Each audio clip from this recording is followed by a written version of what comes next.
Welcome back to another episode of Rock Boys Football. Dill, late Friday night, Texas A&M lands one of the more intriguing prospects in this 2025 cycle in four-star tight end Kiotti Armstrong from the state of Texas. And Dill, we both dove into the film this morning, and not only do we love the prospect in Kiotti Armstrong, I think we love even more the fit in this Colin Klein offense, where you look at how he used the tight ends during his time at Kansas State. A lot of different responsibilities, specifically in the run blocking department. You look at Kiotti Armstrong, 6'6", 250 pounds, probably the best pure run blocker that you see in this tight end class, which is kind of rare. You look at a lot of tight ends coming out of high school in this day and age, a lot of them are just kind of glorified jumbo wide receivers, don't have a lot of experience in the run blocking department, lining up in line. You look at Kiotti Armstrong, this is a guy that, I'll say this, I wouldn't even be surprised if he transitions to the offensive tackle spot at some point during his collegiate career, because he is a hammer when it comes to run blocking, getting to the second level.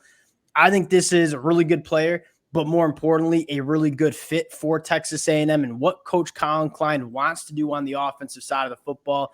Want to get into the film. Before we do, and as always, just want to say thank you to you guys and to the Texas A&M fans. We say it all the time. Since Mike Elkko has taken over this program, it's just been a blast to talk this program, right? Whether it's on the recruiting trail, whether it's in the transfer portal, and the amount of support the Texas A&M fans have shown the boys truly does mean a lot. If y'all do enjoy the content, consider subscribing to the channel. And Dill, I know you were diving into the film earlier this morning. I'll give you the T-box here. Kiotti Armstrong, what does he bring to this Texas A&M offense? I mean, I think the exciting thing you kind of mentioned was the fit with what Colin Klein wants to do. And you go back to that Kansas State film from when Colin Klein was there, his most dangerous weapon over the past 2 years arguably has been that tight end with Ben Sinnott. And what made Ben Sinnott such a weapon for Texas A&M is he could block across the spectrum of what you need to do as a blocker. You could block in space, block on the perimeter. He was a pretty good puller. He was a pretty good inline blocker. He just could do everything.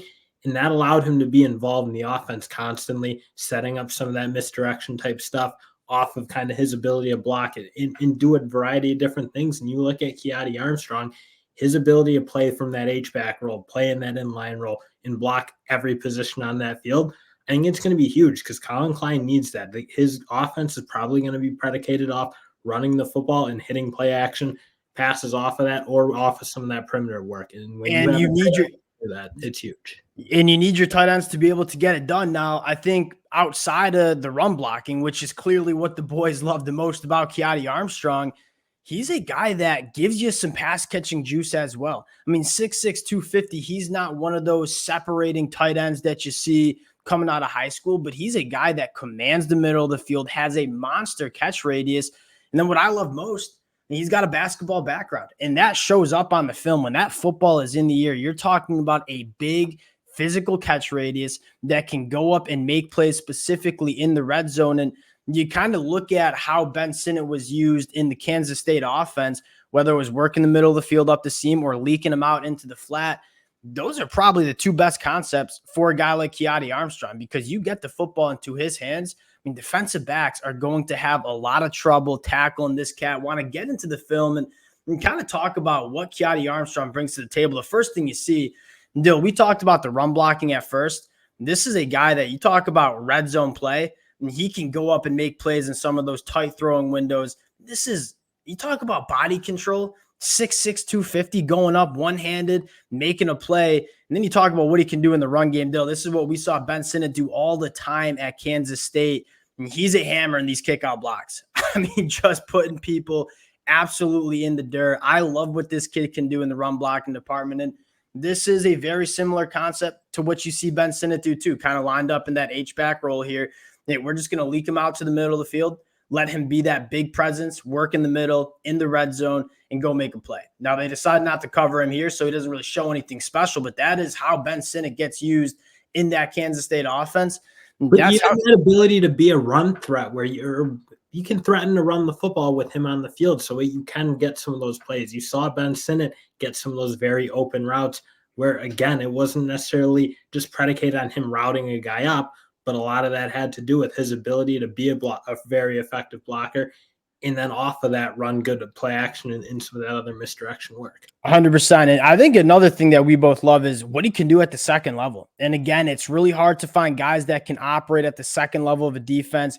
Kiotti Armstrong certainly can, man.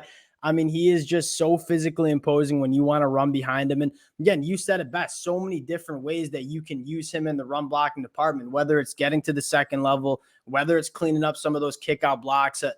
I think this is the ultimate chess piece for Colin Klein. Again, this is, just a load to bring down. You saw Ben Sinnott operate in these, kind of leak him out into the flat, just let him be a dog after the catch. I think this is a perfect fit. And you look at what Texas A&M is doing in this 2025 class, and we say it all the time, when Mike Elko got the job at College Station, the fellas were fired up. But the one question we had was, can Mike Elko recruit at the level he needs to win at the top end of the SEC? We are quickly, within the first 6 months of him getting to College Station, finding out that answer. We know Mike Elko can develop talent like the best coaches in the country. Can he get it done on the recruiting trail? Top 7 class in the country. You got your quarterback of the future in Hassan Longstreet locked up. We are massive fans of Hassan Longstreet, dominating the state of Texas, doing a really good job in state. But I want to focus on what they're doing on the offensive line. Marcus Garcia, a guy that we wanted to end up in Ann Arbor, Jonte Newman, Connor Carty. You continue to scroll down the list and say Texas A&M is doing a really good job on the offensive line. And that is something that we kind of have been stressing at the high school level. You look at Mike Elko, what he was able to do in the transfer portal, addressing a lot of positions across the field. One of the positions that is extremely hard to address in the transfer portal is the offensive line. And so what does that mean? You got to make sure you're grabbing offensive linemen out of the high school recruiting classes. Texas A&M certainly doing that. Adam Cushing, one of the best developers of talent on the offensive line. We're fired up about what's going on in College Station. Again, I think we both think this team can be extremely competitive year one. Mike Elko is building this thing out. Really, really excited. Appreciate you guys rocking with the boys. We'll cut it there. If y'all do enjoy the content, consider subscribing to the channel. Appreciate you guys, and we'll talk to y'all later. Peace.